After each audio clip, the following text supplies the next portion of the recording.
Hello everyone, आज है 23 जून और आज इस वीडियो में हम बात करने जा रहे हैं इजी ट्रिप प्लानर्स के बारे में। 42 रुपीज़ का शेयर है और पिछले एक महीने का अगर हम ग्राफ देखें तो गिरावट है, तकरीबन 5.5% का डिक्लाइन है। 45 से लगातार गिरा था, 39 पे आया था, फिर से तेज़ी आई। और अगर आप मेरी चैनल को रेगुलर फॉलो करते हो तो इस कंपनी को लेकर मेरी एक कमेंट्री रही है कि मैं इसको लॉन्ग टर्म के लिए कंसिडर नहीं करूंगा, लेकिन जब भी ये 35 से 40 के रेंज में आएगा, यहाँ पर स्विंग ट्रेड के मौके बनेंगे, खरीदारी के मौके वहाँ पर बनेंगे, और जैसे ही 45 पे जाएगा बिकवाली के मौके वहाँ पर बन जाएंगे। और ये कई बार हुआ है, लेकिन बात करेंगे वीडियो में कि अभी भी क्या सिनारियो यहाँ पर देखने को मिल रहा है। तो देखिए, वीडियो को शुरू करूँ उससे पहले अगर आपने अभी तक चैनल को सब्सक्राइब नहीं किया है तो प्लीज़ अभी इसे सब्सक्राइब कर लीजिए, क्योंकि आगे भी बहुत सारे वीडियोस हैं जो आप काफ़ी ज़्यादा हेल्प करेंगे।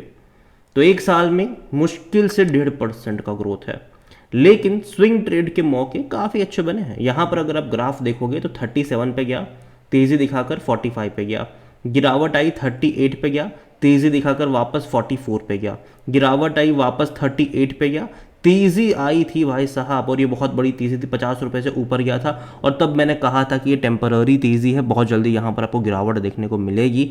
उसके रीज़न देखो यार, कंपनी को हमें समझना होगा कि ये एक रेंज में फंसा है, और जो तेज़ी आई थी वो खबरों की चलती थी। ये जो आप बहुत बड़ा ग्राफ इंक्रीज देख रहे हो तकरीबन 38 से, ये जो 51-52 रुपीज़ का जो लेवल था वो मालदीव्स वाली कंट्रोवर्सी के चलते आया था। इन्होंने बॉयकॉट मालदीव्स को काफ़ी ज़्यादा प्रमोट करा था, काफ़ी ज़्यादा पॉजिटिव रिस्पांस इनको मिल रहा था, जिसके चलते एक बहुत बड़ी तेज़ी आई थी। लेकिन हमें ये भी समझना होगा कि अगेन इनका एक कहीं ना कहीं रेवेन्यू लॉस भी उसके चलते हुआ है। हालांकि दूसरी जगह बढ़ा भी था, बाद में जब फिर से गिरावट आई और फिर से तेज़ी तब आई थी जब अयोध्या राम मंदिर का इनॉग्रेशन हो रहा था।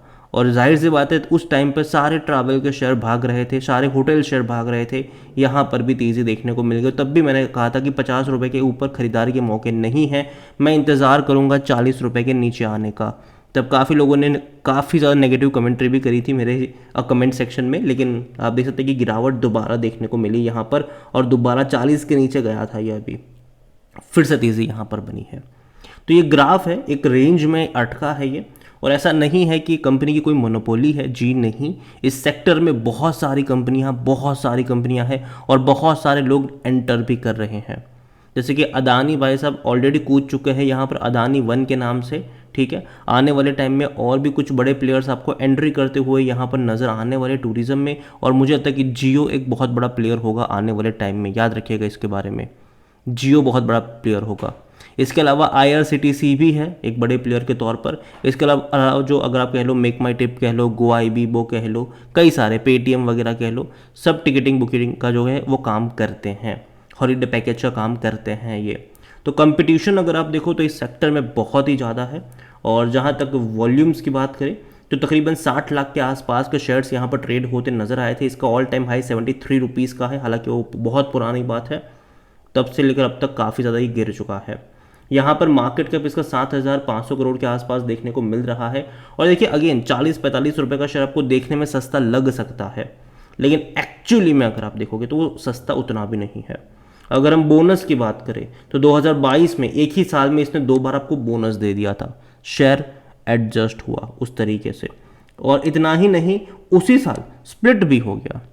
तो देखा जाए तो यहाँ पर इसने पहले जनवरी में बोनस दिया 1:1 का, मतलब 1 के डबल हो गए शेयर्स, ठीक है। फिर 1 के 3 हो गए, यहाँ पर 1 के 3 मिले आपको, 1 के ऊपर 3 शेयर आपको मिले यहाँ पर, ठीक है। इसके अलावा स्प्लिट हुआ तो यहाँ पर डबल।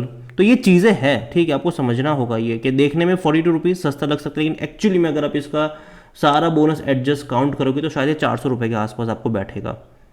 तो ये चीज़ भी है यहाँ पर, ठीक है, ये चीज़ भी है। और जहाँ तक बात करी जाए डिविडेंड को लेकर तो यहाँ पर आप देखो तो इन्होंने 2023 में 10 पैसा पर शेयर का डिविडेंड भी पे करा था। 2021 में जब ये बोनस वगैरह हुआ नहीं था तब 3 रुपये का डिविडेंड इसने पे करा था। तो आप खुद सोचिए कि 3 रुपये का डिविडेंड पे करने वाली कंपनी 2022 में जब बोनस दिया, स्प्लिट हुआ, कुछ भी डिविडेंड पे नहीं किया इन्होंने। 2023 में 10 पैसे का पे करा इन्होंने, तो 3 रुपये से सीधा 10 पैसे पर आ गए। मतलब काफ़ी ज़्यादा प्राइस एडजस्ट हुआ है इन बोनस और इस स्प्लिट के चलते। और जहाँ तक बात करी जाए वैल्यूएशन की तो 75 का पी है, महंगा है ये। सेक्टर पी 38 का है, देखने में 42 रुपीज़ सस्ता लग सकता है, ठीक है, लेकिन जैसे कि मैंने कहा महंगा है ये। सेक्टर पी 38 का है और पी रेशो का 75 का है। कोई भी एनालिस्ट यहाँ पर खरीदारी करने की बात नहीं कर रहा है। फिनेंशियल्स अगर आप देखते हो इसके, तो लास्ट क्वार्टर के नंबर बहुत ज़्यादा खराब थे। 172 करोड़ का इनका रेवेन्यू था ज़रूर, जो कि इंक्रीज़ वाला है। ईयर ऑन ईयर बेस पे देखोगे, क्वार्टर ऑन क्वार्टर बेस पे देखोगे तो रेवेन्यू लगातार बढ़ रहा है इनका। आप देखिए मार्च 2023 में जहाँ 120 करोड़ का रेवेन्यू था, जून में बढ़ के 126 करोड़ हुआ, सितंबर में 145 करोड़, दिसंबर में 165 करोड़, मार्च में 172 करोड़, बढ़ रहा है ये। लेकिन पहली बार इस कंपनी ने लॉस देखा है, 15 से 16 करोड़ का पहली बार लॉस हुआ है, वरना इससे पहले 45 करोड़, 47 करोड़, 26 करोड़, 31 करोड़, 41 करोड़, 28 करोड़ तो प्रॉफिट ही थे। कभी लॉस इसने देखा ही नहीं था। इवन जब इसका रेवेन्यू सिर्फ 65 करोड़ का भी था, तब भी 23 करोड़ का ये प्रॉफिट कर रहे थे। जब इनका रेवेन्यू 90 करोड़ का था, तब भी 40 करोड़ का ये प्रॉफिट कर रहे थे। लेकिन यहाँ पर रेवेन्यू बहुत ज़्यादा बढ़ गया, लेकिन प्रॉफिट से लॉस में आ गए। उसकी भी पूरी कहानी है। इन गो एयर की वजह से इनको भैया एक टाइम पे बहुत ज़्यादा लॉस दिखाना पड़ा, ठीक है, प्रोविजनिंग करनी पड़ी इनको, उसके चलते ये लॉस यहाँ पर आया है। ये वन टाइम लॉस है। अगले क्वार्टर में आपको लॉस देखने को नहीं मिलेगा। अगले क्वार्टर में फिर से आप 20, 23, 25 करोड़, 26 करोड़, 27, 28 के आसपास का प्रॉफिट ही देखोगे, ठीक है। आप 20 से लेकर 40 करोड़ का प्रॉफिट ही देखोगे अगले क्वार्टर में।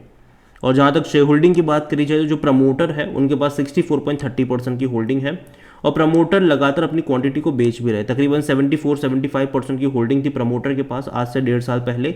आज वो घट के 64 पर आ चुकी है। और ऐसा नहीं है कि प्रमोटर ने बेचा तो इंस्टीट्यूशंस ने खरीदारी करी है, जी नहीं। म्यूचुअल फंड ने भी यहाँ पर बिकवाली करी हुई है, 0.06 पर आ चुके हैं ये। जो ज़्यादातर खरीदारी हुई है वो सिर्फ और सिर्फ रिटेल इन्वेस्टर की तरफ से हुई है। जहाँ 71% की होल्डिंग प्रमोटर के पास थी, तब रिटेल इन्वेस्टर की होल्डिंग सिर्फ 12% की थी। आज उन्हीं की होल्डिंग बढ़ बढ़ के 22 पर आ चुकी है, और प्रमोटर 64 पर आ चुके हैं। तो देखा जाए तो रिटेल इन्वेस्टर बड़ी मात्रा में यहाँ पर आपको देखने को मिल रहे हैं। अदर पार्टीज भी 8.20% का स्टेक लेकर बैठी हुई है। इंस्टीट्यूशंस यहाँ पर बहुत कम क्वांटिटी में है। 0.06% म्यूचुअल फंड के पास है, 2.40% डोमेस्टिक इंस्टीट्यूशन के पास है, 2.79% एफआईएल्स लेकर बैठे हुए हैं।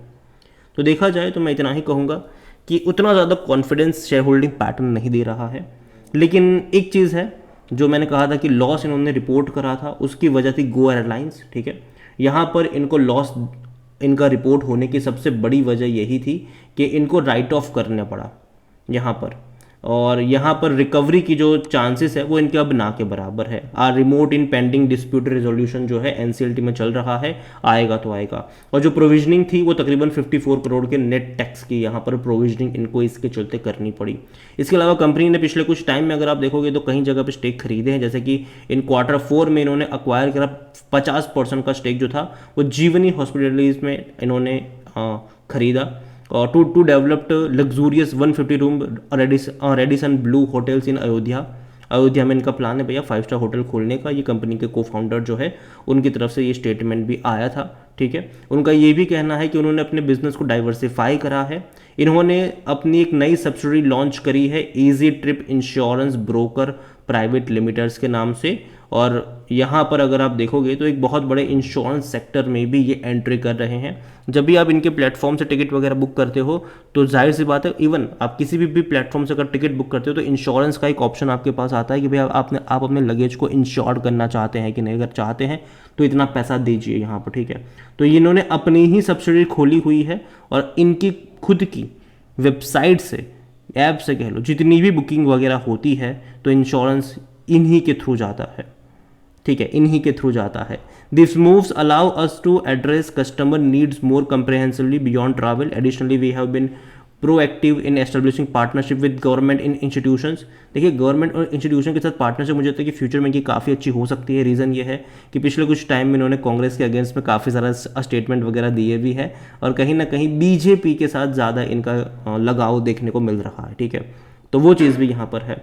तो देखिए ओवरऑल मैं इतना ही कहूँगा इज माई ट्रिप प्लानर्स को लेकर कि देखो कंपनी खराब नहीं है। लास्ट क्वार्टर में जो लॉस इनको हुआ है अगेन वो एक वन टाइम लॉस है। अगले क्वार्टर में कोई लॉस आपको देखने को मिलेगा नहीं, लेकिन अगेन 42, 43, 45 का रेंज मुझे खरीदारी के लिए उतना ज़्यादा अट्रैक्टिव नहीं लगता है। मैं पहले भी बोल चुका हूँ कि मैं इसको 35 से 40 रुपये की रेंज में अगर आता है तो वहाँ पर रिस्क लिया जा सकता है खरीदारी को लेकर, लेकिन 45 की रेंज में जब भी जाएगा बेच के भागने वाले मौके बनेंगे यहाँ पर। अनलेस एंड अनटिल कोई अच्छी चीज़ यहाँ पर आ जाए, एकदम से कोई रेवेन्यू जंप आ जाए, कोई बड़ी खबर आ जाए, तब की बात कुछ और है। लेकिन हाँ, लॉन्ग टर्म का आउटलुक मुझे लगता है कि इसका अभी थोड़ा सा मैं उतना ज़्यादा अच्छा नहीं मान रहा हूँ, क्योंकि बहुत ज़्यादा कंपटीशन इस सेक्टर में है ज़रूर, और भी कई बड़े प्लेयर्स यहाँ पर आने वाले हैं। देखना ये रहेगा कि इनका जो बाकी बिजनेस है वो कैसे परफॉर्म करेगा। जो अयोध्या में इनका प्लान है होटल खोलने का, अभी वो इनिशियल स्टेज पर है, उसको लेकर हम कोई बहुत बड़ा वैल्यूएशन इसको नहीं दे सकते हैं। आने वाले टाइम में जब काम शुरू, क्योंकि देखो होटल खोलने में 5 साल लग जाएंगे इनको, ठीक है, 3-4 साल 5 साल तो लग ही जाएंगे इनको ऑपरेशनल होने में, ठीक है। तो तब की बात तब करेंगे। अभी के लिए मेरे हिसाब से कि रेंज में अटका ज़रूर है, तो उसके ऊपर आपकी नज़र होनी चाहिए। अगेन ये मेरा पर्सनल ओपिनियन है, कोई भी इन्वेस्टमेंट एडवाइस नहीं है। ये वीडियो को यहीं पे एंड करता हूँ। पसंद आया हो तो लाइक करें, शेयर करें, चैनल वगैरह पहली बार है तो प्लीज़ सब्सक्राइब करें। और इजी ट्रिप प्लानर्स के बारे में आप क्या सोचते हैं वो भी आप मुझे कमेंट में लिख के बता सकते हैं। Thank you.